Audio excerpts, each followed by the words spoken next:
सभ्य सामाजिक गण शीतकाल में, हेमंत शिशिर ऋतु में साग खाने चाहिए, अच्छी बात है, खाते भी हैं लोग। लेकिन आचार्य उस बारे में क्या विचार रखते हैं, आयुर्वेद का चिंतन कैसा है आचार्यों का, उस पर हम विचार कर रहे हैं। अब हम करेंगे पालक। पालक के बारे में सब जानते हैं, सब घरों में, गमलों में भी लोग लगा के रखते हैं, सब जगह लगते हैं, अच्छी चीज़ है। तो उस बारे में भाव प्रकाश निघंटु में क्या लिखते हैं, पालक क्या वातला सीता श्लेषमला भेदनी गुरु। जो पालक है कहते हैं वो क्या है, वातला वायु कारक, बताया था ना, विष्टम्भी है, रुक्ष है, और जो रुक्ष चीज होगी वो वायु कारक होगी। वायु कारक होगी इसीलिए तो विष्टम्भी जड़ता आएगी। छोटे बच्चे हैं, गिर जाए बोलो चोट लगती है, ऐसे होते हैं बिल्कुल रबड़ जैसे, क्यों? क्यों? रुक्ष नहीं होते, तरलता बहुत ज्यादा होती है उनके अंदर। और बड़े व्यक्ति हाथ पैर कैसे लकड़ी जैसे चल रहे, जैसे लकड़ी से चल रहे हो, पैर खड़े हो कैसे होते हैं उनके, चलते ऐसे लग रहे जैसे लकड़ी के हाथ पैर हो, चला ही नहीं जाता। क्यों? कि उनके अंदर रुक्षता है, तरलता नहीं है, बात है, समझ गए?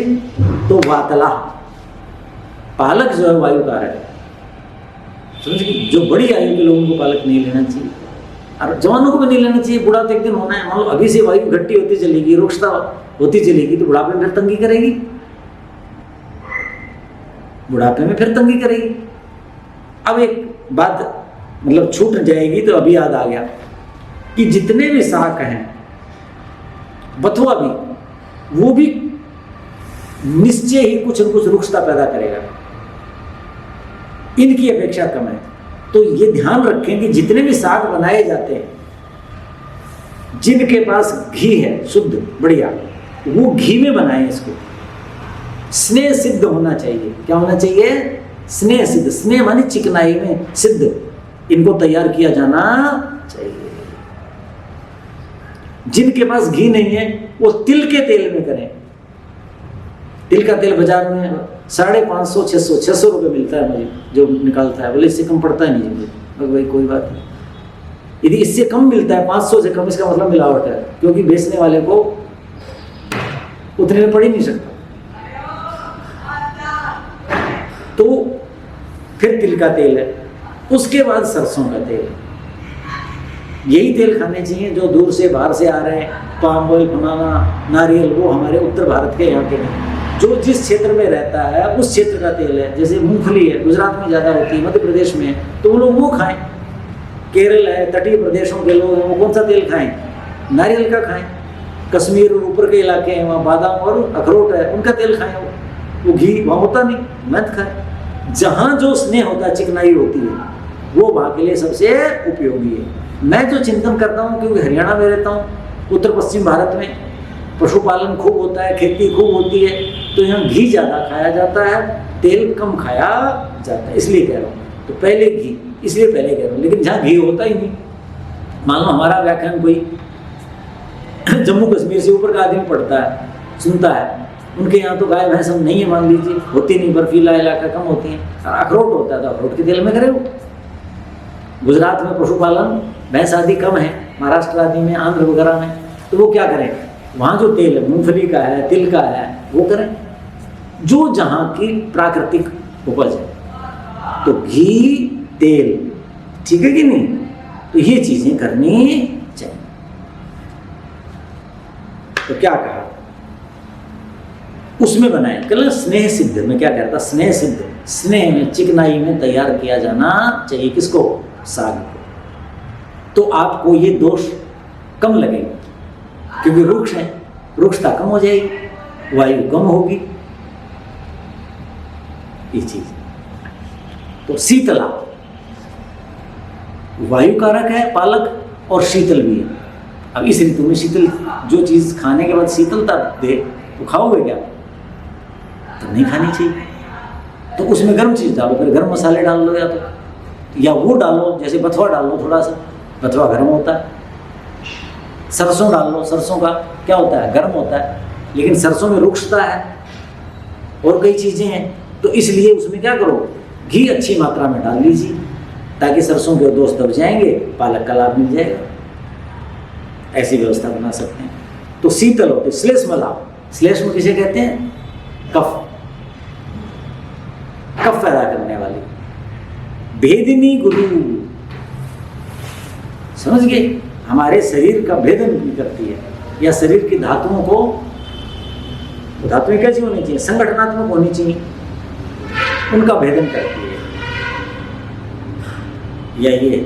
या हो सकता है मल का भेदन करती हो, भेदन उस अर्थ में भी आ सकता है। भेदन का मतलब कि जिसके शरीर के अंदर, जैसे क्या होता है कि सोच किसी को कठोर आती है, किसी को तरल होती है, तो उस दृष्टि से, भेदन की दृष्टि से मल के लिए भी आता है। जैसे हरण है, उसको भेदनी का, यानी वो मल का भेदन करती है।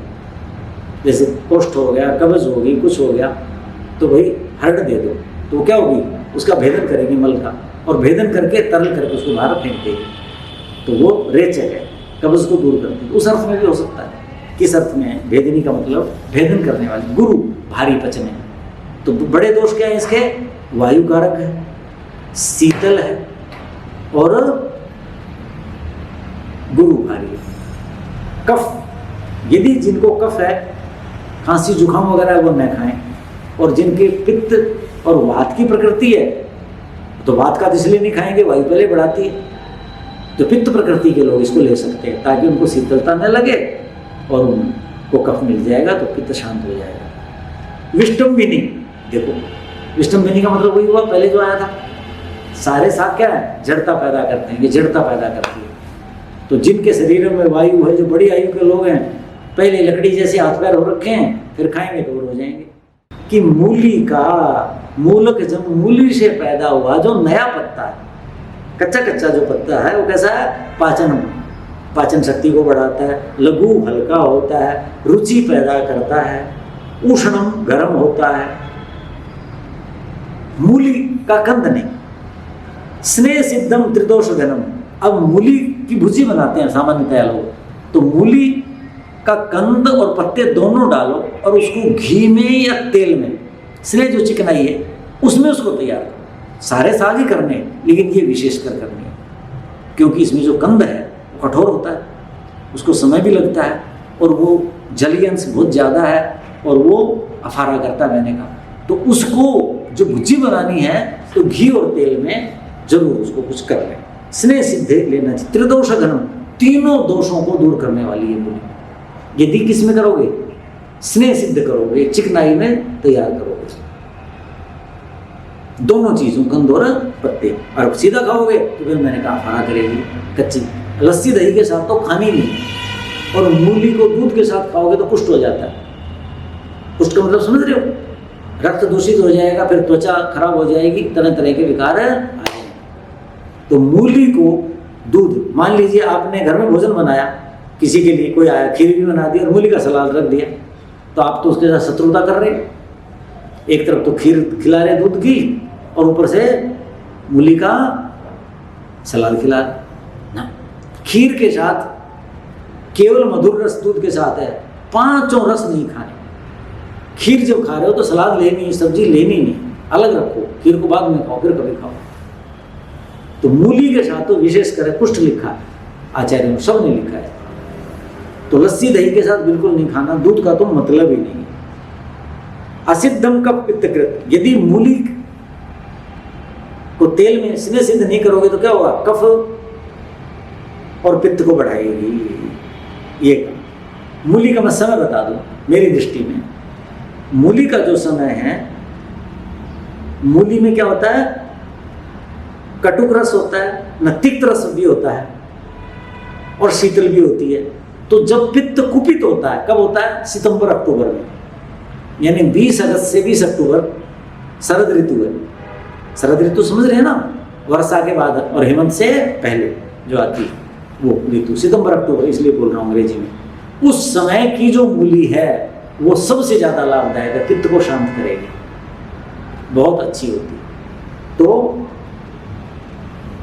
10 या 20, मेरी दृष्टि से 20 सितंबर से जब शरद ऋतु का उस पर चंद्रिका का प्रभाव पड़ लेगा तो और शीतलता आ जाएगी, ठीक है? उस समय से लेकर के 20 अक्टूबर तक, समझिए कि नहीं, मध्यम श्रेणी की। ठीक है। और जब अक्टूबर में जब पित्त कुपित हो जाता है, डेंगू, चिकनगुनिया ये रोग हो जाते हैं, उस समय मूली और विपाक हो जाएगा, क्योंकि वर्षा ऋतु का जो पानी था तब तक वो शुद्ध हो चुका है और इसके अंदर जो जल है उसका भी विपाक हो जाता है। पहले वाला क्या विपाक नहीं होता वर्षा के जल का, तो नुकसान करता है। मैंने कहा ना वर्षा ऋतु में शाक नहीं खाने, क्यों नहीं खाने? जलीय से ज़्यादा होता है और वर्षा का जल होता है वो दूषित होता है, अम्ल विपाकी होता है, तो हानि करता है। तो ऐसी मूली अगस्त महीने मनाही कर दी, 20 अगस्त से शुरू हो जाएगी शरद ऋतु, मैंने मनाही कर दी, 10 से भी नहीं 20 से खाओ ये। और अक्टूबर का जो समय सबसे उत्तम है किसका? मूली का। उस समय आप कच्ची भी खाओ डाल करके, नहीं तो स्नेह सिद्ध करके ये खा लो। फिर उसके बाद आप जो है 20 दिसंबर के बाद बिल्कुल नहीं खाना, वो भी मध्यम श्रेणी का है। अक्टूबर के बाद नवंबर, 10 नवंबर तक ठीक है, उसके 10 नवंबर से 10 दिसंबर या 10 ही लगभग, 20 के बाद तो खानी नहीं चाहिए, क्योंकि ओस पड़ने लग जाएंगी, धुंध हो जाएगी और वो ठंडी होती है, ठीक नहीं होती, उससे बचना चाहिए। ये उसका समय। अब तीसरा, कम लोग खाते हैं, हम लोग तो खाते हैं, हमारे तो खेतों में होता था पहले चणक शाक, चने का साग अच्छा रहता है, खाना चाहिए, बहुत ज़्यादा रक्त आदि बनाता है और बड़ा पौष्टिक भी होता है, लेकिन वो भी रुक्ष होता है, तो उसके गुण बता देते हैं। चने का साग रुच्यम, रुचिकारक है, दुर्जरम, पचने में बहुत मुश्किल करता है, दुर्जर है, पचने में बहुत मुश्किल करता है, और कफ वात, कफ को बढ़ाता है, जैसे पौष्टिक होता है ना, और वायु को बढ़ाएगा क्योंकि चना रुक्ष होता है। अम्लम, अम्ल पैदा करेगा, विष्टम्भ जननम, जड़ता, विष्टम्भ बता जड़ता पैदा करेगा, पित्त मुक्त, लेकिन चना ठंडा होता है तो पित्त को दूर करता है। दंत शोथ हृत, दांतों में जो सूजन आ जाती है, यानी मसोड़ों में दंत मांस, दांत का जो मांस है, उसकी शोथ को ये दूर करने वाला है। तो इसको क्या करते हैं हम लोग, क्या करते हैं, जैसे कढ़ी बनाते हैं, कढ़ी इस ऋतु में खानी चाहिए, किस ऋतु में? हेमंत शिशिर में खानी चाहिए। क्यों? क्योंकि दही को जब आग पे गर्म करोगे तो अम्लता पैदा होगी, और वो अम्लता इस शरीर इस ऋतु में खटास गर्मी पैदा करेगी। तो अच्छा, तो जो कढ़ी है उसमें ये डालो, क्या डालो? चना डाल दो। हम तो बाजरे के आटे में, बेसन की जगह बाजरे का आटा डाल देते हैं, कढ़ी उसी रूप में बनेगी, बाजरे का आटा डाल दिया, उसमें चना डाल दिया, चने का साग डाल दिया, ठीक है कि नहीं? तो ये नवंबर से, अक्टूबर के आखिर या नवंबर में शुरू हो जाता है मिलना, और 1 दिसंबर तक मिलेगा, फिर इसमें पक जाएगा, तो उसको आप सेवन कर सकते हैं। या चने का साग, जैसे बथुआ है, पालक है, कुछ मिलाते हैं, उसमें थोड़ा सा डालना, ज़्यादा नहीं। जैसे पालक अकेला बना लेते हैं, सरसों अकेला, ऐसा इसको नहीं बना सकते, दुर्जर है, बहुत कठिनाई से पचता है, लेकिन पौष्टिक है, रक्त बनाता है, बहुत लाभदायक है। थोड़ी थोड़ी, या चटनी बना के खा लो, हम तो इसकी चटनी बना के खाते हैं, चटनी बनती है ना, तो बाजरे की रोटी के साथ, लस्सी दही के साथ, घी के साथ खाओ। फिर थोड़ा खाना है, कहने का मतलब ये दुर्जर है, लेकिन लाभदायक है बहुत है। तो साकों पर इतना ही हम चिंतन करेंगे, नहीं तो ज़्यादा विस्तार हो जाएगा। ओम शांति शांति।